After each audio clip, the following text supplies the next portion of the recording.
As Israeli-Palestinian peace talks finish in Washington, on the streets of Gaza, Hamas supporters show their opposition. They say President Abbas doesn't represent the majority of Palestinians. The step of negotiations is a separate and isolated step and doesn't express the real feelings of the Palestinians. It will end in failure like it failed 20 years ago.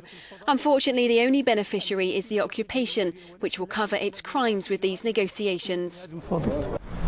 US Secretary of State John Kerry says Israeli and Palestinian negotiators will aim to reach a final status agreement over the next 9 months. In Ramallah, in the Israeli-occupied West Bank, residents there fear the talks won't work. This is a beginning to end the Palestinian case.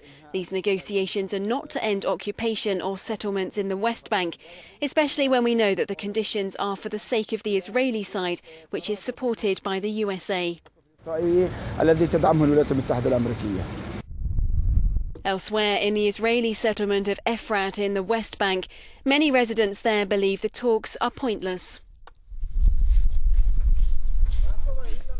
I think the fact that there was such a strong demand that we'll release terrorists before we even start talking raises a doubt as to how genuine the Palestinians who are coming for those negotiations really are, and whether it was justified to have such a price tag before we even negotiate anything.